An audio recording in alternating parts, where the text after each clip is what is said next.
Hai teman-teman, selamat datang di YouTube channel saya. Saya Maya, saya guru bahasa Inggris SMK Kesehatan Karya Mandiri Sambas, Kalimantan Barat. Pada saat ini saya akan menceritakan tentang pengalaman saya mengikuti webinar secara online yang diselenggarakan oleh TIE UPS Internasional dari India. Nah, ini adalah kerjasama di antara dua negara, India dan Indonesia. Dan pada saat ini saya akan bercerita tentang India.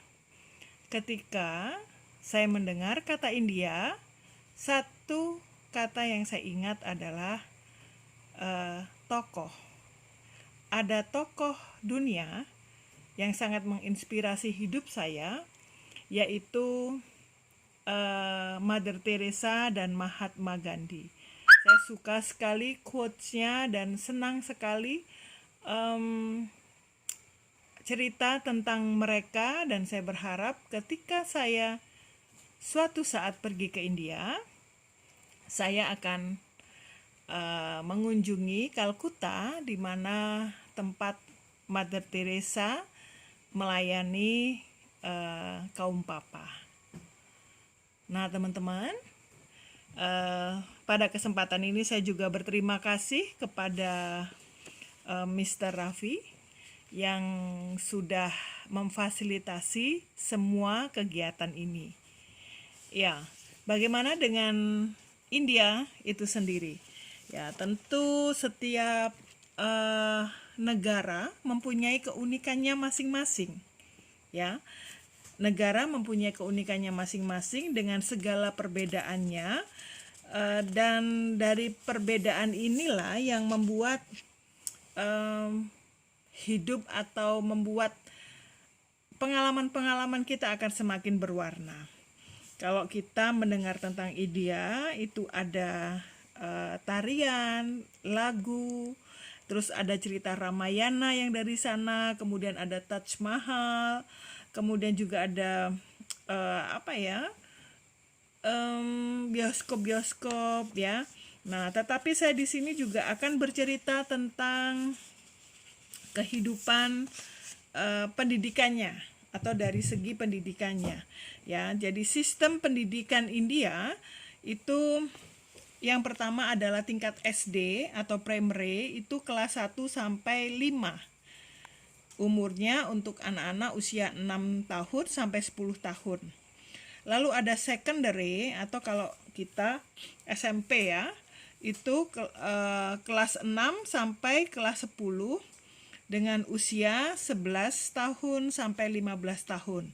Lalu ada SMA, tingkat SMA, atau kalau di kita ya SMA atau SMK, itu ada higher secondary, itu ada kelas 11 dan 12 dengan usia 16 sampai 17 tahun.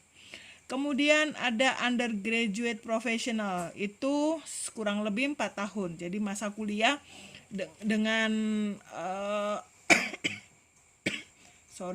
dengan jurusan atau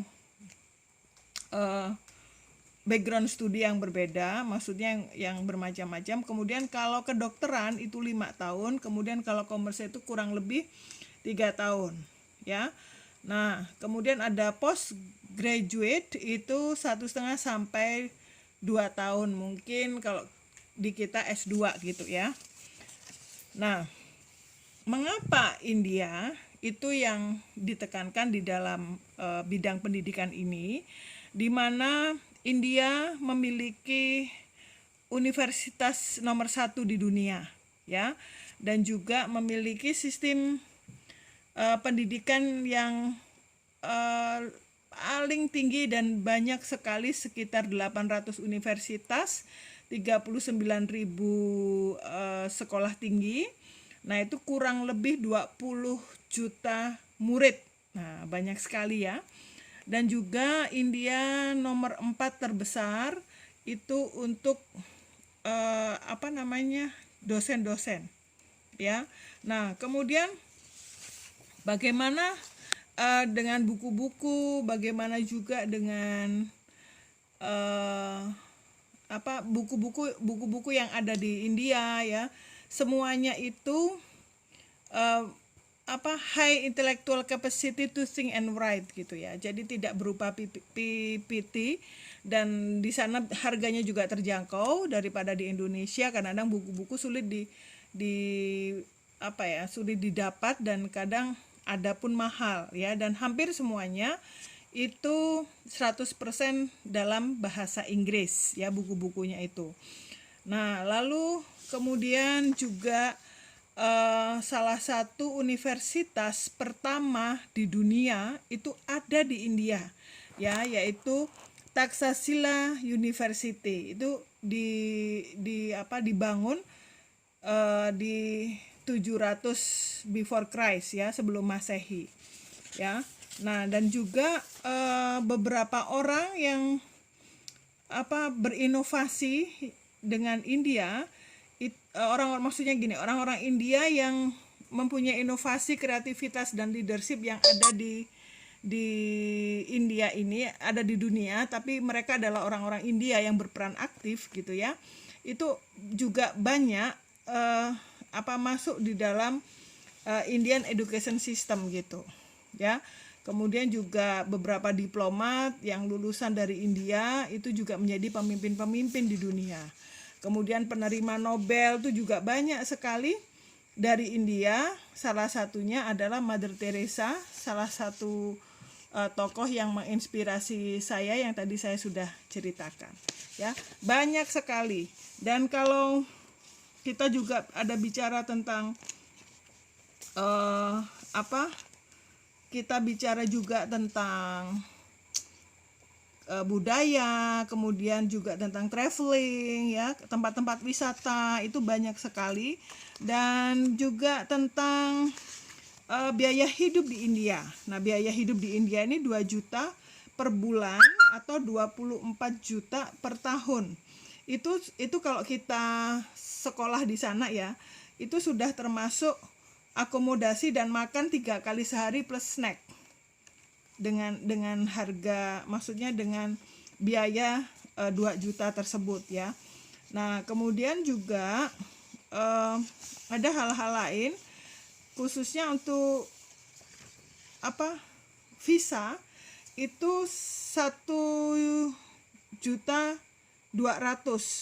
rupiah. Nah, itu kurang lebih 5 tahun ya,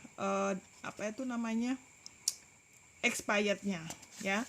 Nah, teman-teman, kalau kalian memang suka dengan budaya India atau kepingin sekolah di sana, kemudian ingin berjejaring atau ingin juga bekerja mungkin di India, nah silahkan menghubungi AIMS ya, yang ada di perwakilan India yang ada di Indonesia ya. Baik, semoga bermanfaat informasi ini, dan juga selamat mengunjungi India.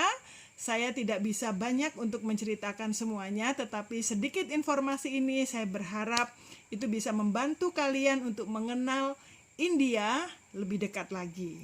Oke, Tuhan memberkati.